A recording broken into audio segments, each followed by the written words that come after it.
Welcome to the Deep Dive. Today, we're getting into Managed Security Services, MSS for short. That's right. We're working off a document, basically a framework outlining what this covers. It's just called security.pdf. Pretty straightforward name. Yeah. Think of this as, our guide to understanding the main parts of digital defense today and why they matter so much. Exactly. And just to give you a sense of scale here, Mm-hmm. this market isn't just growing, it's really taking off. How much are we talking? Well, the numbers suggest a jump from about $30.6 billion in 2023 to potentially $52.9 billion by 2028. Wow, that's significant. It is. That's an 11.5% compound annual growth rate. Yeah. It basically screams that organizations increasingly realize they need specialized help navigating this stuff. Okay, so let's dive into this framework from the PDF. First up, mobile security. This has to be more than just screen locks, right? Oh, definitely. Yeah. What's key with mobile security, really, is first establishing who you can trust and then constantly checking that trust. Right. So the framework starts with authentication and onboarding.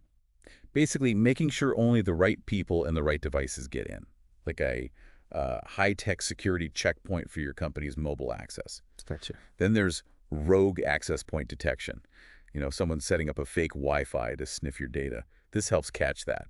Like those evil twin networks you hear about. Precisely. And of course, using secure wireless protocols, encrypting data in transit, that's absolutely fundamental. Makes sense, especially since we connect to so many different networks all the time, you never really know what's secure. Exactly.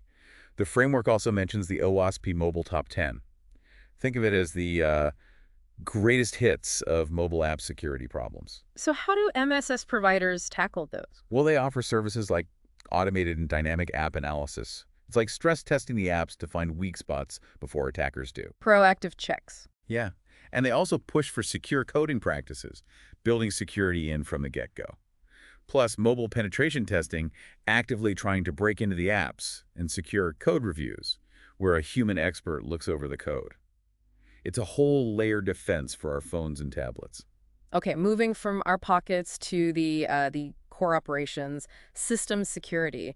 This feels like securing the main building, digitally speaking. That's a really good analogy. This bit focuses on securing your core servers, mainly Windows and Linux, as the document notes. And a big part of that must be updates.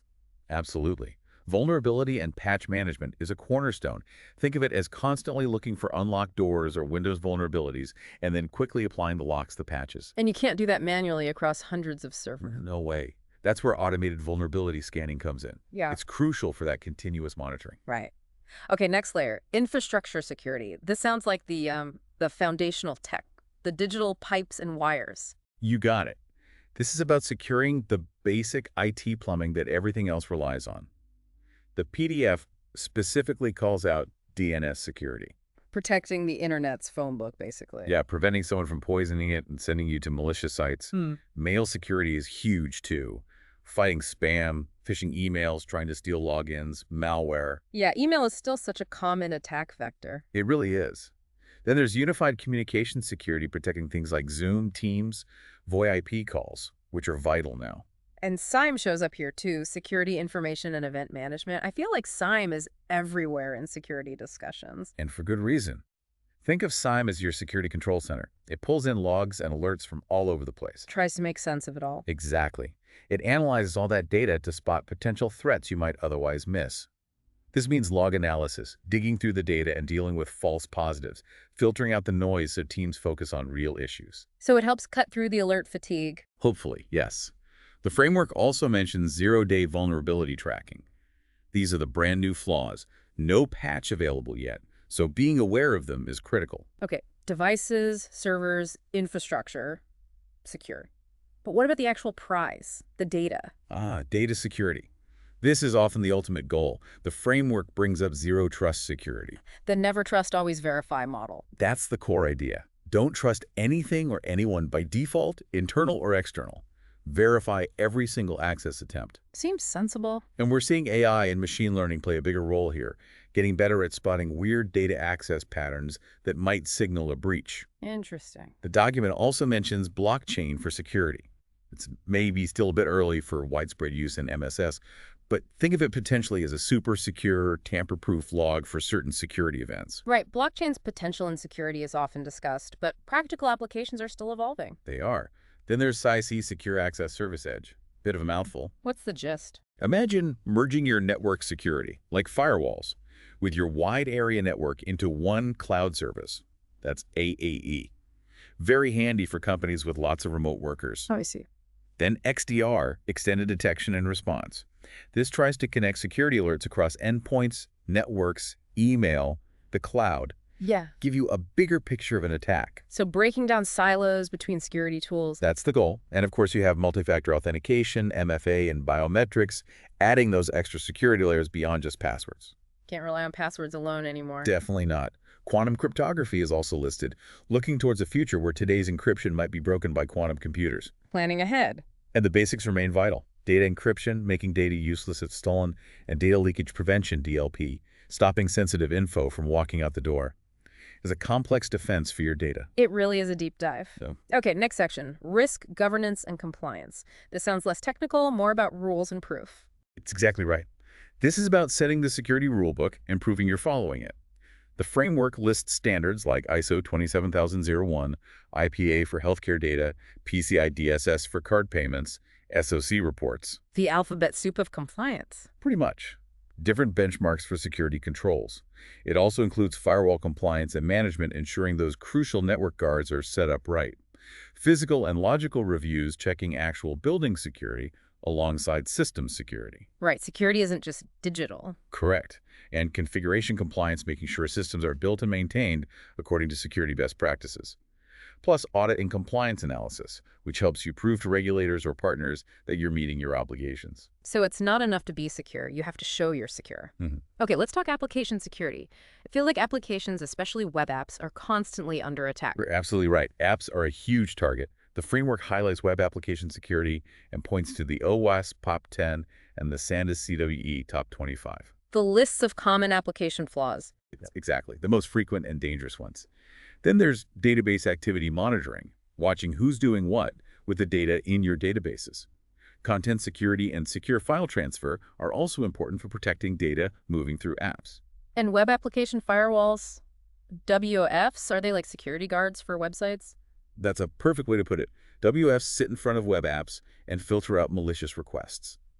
The framework also really emphasizes secure coding practices. Building security in, not bolting it on later. Precisely. And testing for vulnerability, validation basically, confirming if a potential weakness is actually exploitable.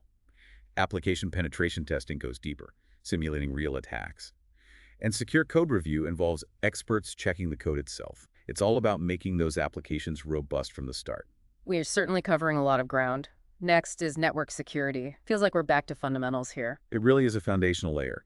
The framework mentions firewall management, again shows how central it is. Yeah, firewalls keep coming up. Then, network access control, or NAC. This is about controlling who and what can even connect to your network in the first place. Secure network design planning security into the network structure itself. Makes sense. Unified threat management, UTM, which often bundles firewall, intrusion detection, maybe antivirus into one box.